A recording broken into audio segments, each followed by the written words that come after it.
Iya, ini yang menarik itu coach bisa dong berbagi pengalaman ketika pulang dari Nederland ya. Waduh, agak sedikit kebule-bulean lah coach Nederland Ya, gitu ya. Itu kira-kira apa yang implementatif yang bisa diterapkan langsung waktu itu? Sepanjang pengetahuan, sepanjang pengalaman coach dan pengetahuan coach. Ketika balik ke Indonesia, apa yang bisa langsung diterapkan dari coaching atau sertifikat di KNVB itu? Itu coach. ya. Saya coba jawab ya, Bismillah. Ya. Pada saat pulang dari Nederland pada saat itu dengan kita mempelajari kurikulum dan playing style yang Belanda, ini data. Barangkali kalau ada data ini tercatat di PSSI, barangkali saya pelatih termuda yang menjadi head coach di top level sepak bola Indonesia strata 1. Pada saat itu kita masih divisi utama ya. Ya, ya, ya. Belum ada Super League karena Super League itu kan tahun saya pegang Persibom itu ya, tahun 2009 ya, 2008 2009. Ya. Nah, pulang dari Belanda, alhamdulillah saya dapat kesempatan, dapat kepercayaan untuk menukangi Persikabo. Ya. Umur saya pada saat itu, Cak, 29 tahun, Cak. Asik. 29 jadi udah jadi pelatih. 29 udah menjadi head coach dan bukan karbitan, sertifikatnya A-license. Ya. A-license plus Nederland. Pada saat itu 29 tahun. Terus dengan sombongnya karena belum punya experience banyak, ilmunya udah banyak tapi experience-nya belum banyak.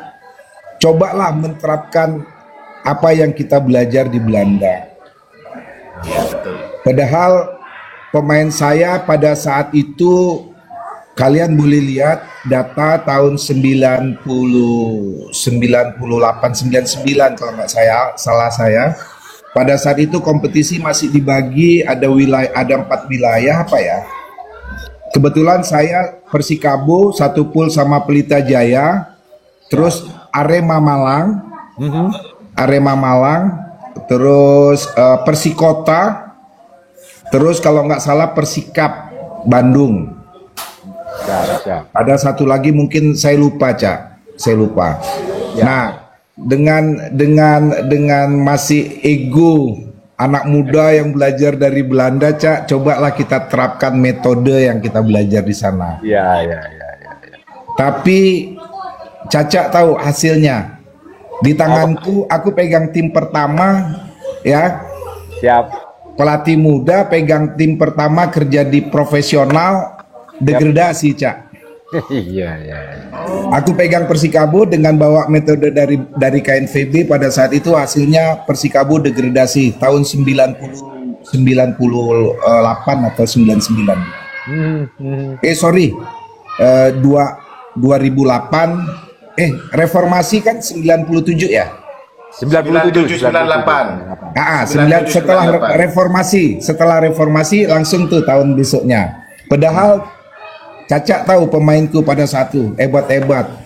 Ada Ferry Sandria di situ, Henry Susilo, Yap. ya, terus Aris Indarto, Agus Suprianto, terus Heri Rafni Kotari. Bintang Pada semua saat ya coach itu. ya. Top.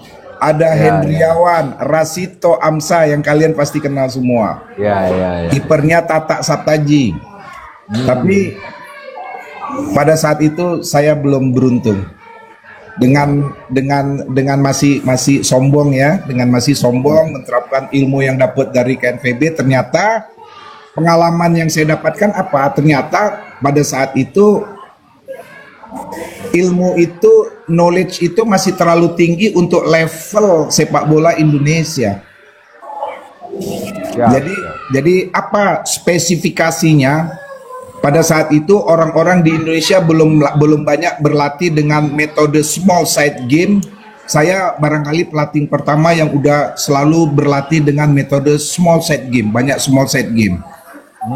Di mana penekanannya ada selalu di decision atau ambil keputusan dalam situasi tertentu.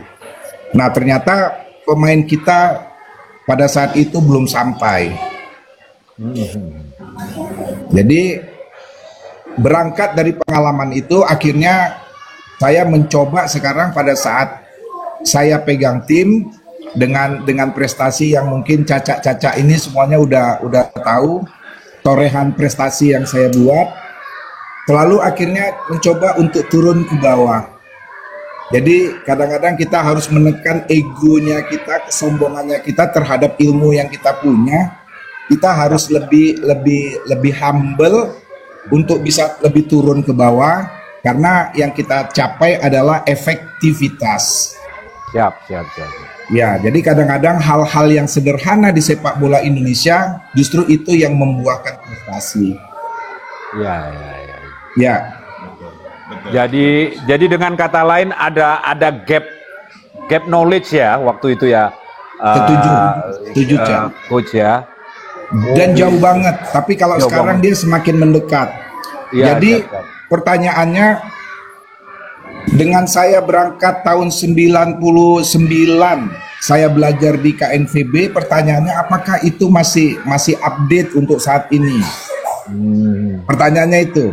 Ya, itu yang- Ternyata kita mungkin berapa tahun yang lalu, ada 2-3 tahun yang lalu ada coaching conference, di mana diundang ke Jakarta semua coach, baik dari pro license sampai ke level bawah dari daerah kita kumpul ya. Terus dengan tamu technical director dari AFC yang kebetulan orang Belanda. Terus dia membuat satu contoh kurikulum kepada kita semua. Ternyata kurikulum yang dia sampaikan adalah apa yang kami belajar pada saat di Belanda. Jadi artinya kurikulum itu masih sangat update di mata direktur teknik AFC ini untuk level Asia, mungkin juga dunia. Jadi begitu istirahat, saya coba datengin dia, saya bilang, coach, apa yang coach saya sampaikan semuanya sudah di sini saya. Saya belajar di KNVB dan saya belajar tentang kurikulum, namanya TIC kalau di sana ya, teknik, insight, communication. Wah, dia senang sekali, Cak, langsung dia follow. Oh ya, kan saya pernah belajar di Belanda tentang apa yang coach sampaikan barusan, apa yang coach paparkan. Ya gitu. Nah, jadi keilmuan yang kami belajar di sana sampai saat ini itu masih cukup update.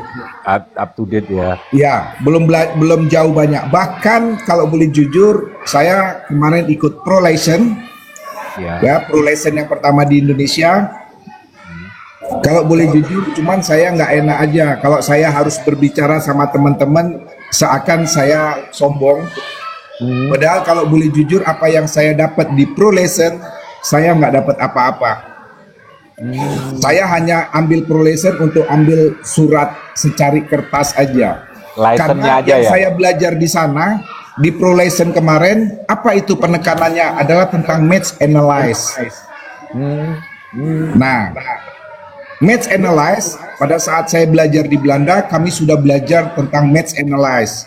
Bagaimana mencari permasalahan, kami pergi ke pertandingan top level di sana ya. Tadi seperti saya katakan, Ajax lawan Feyenoord, ya, terus kita dikasih permasalahan, kita disuruh cari, terus kita mendesain training atas permasalahan yang disebut dengan solving problem. Terus kita mendesain training dan kita praktekkan latihannya kita di tim-tim amatir yang ada di tanah Belanda. Jadi alhamdulillah apa yang saya dapatkan kemarin di Pro License semuanya apa yang kami belajar di Belanda. Dan tidak berubah. Misalnya di dalam poin-poin analyze-nya kita berbicara tentang basic formasi berapa, terus kita berbicara tentang transformasi, bagaimana formasi saat menyerang, bagaimana formasi saat bertahan, ya. Itu yang kita belajar. Terus tentang playing style, apakah mainnya direct atau mainnya build up. Terus kita juga mencari weakness point, kita juga mencari strength point, terus kita mencari key players. Jadi poin-poin yang kami belajar di Belanda semuanya tidak berubah yang saya belajar kemarin di Pro License. Belum ada yang berubah. Oke. Cuman sedikit yang membedakan pada saat di Pro License kemarin kita udah lebih modern sekarang. Kalau dulu kami masih manual, ya tulis tangan. Kalau sekarang kami harus bikin edit video. Iya. Oh, gitu. Iya. Jadi boleh sebentar, Cak. Jadi boleh kita simpulkan dari keterangan coach ini bahwa sebenarnya bahasa sepak bola itu dari zamannya coach sampai sekarang itu secara garis umum itu sama ya, coach ya. Cuman ada update yang menyesuaikan dengan zaman. Kira-kira seperti itu, bisa disimpulkan seperti itu ya, Cak? Betul, coach ya. Oh, gitu. Betul. Karena kadang-kadang yang berubah itu bahasanya, Cak.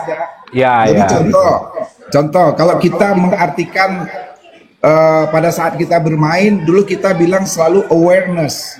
Awareness itu kita membaca situasi, read the game, dengan dengan panca indera mata kita awareness.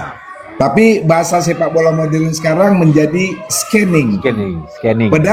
Padahal artinya sama aja. Intinya sama aja ya, coach ya. Intinya sama aja. Siap. Iya.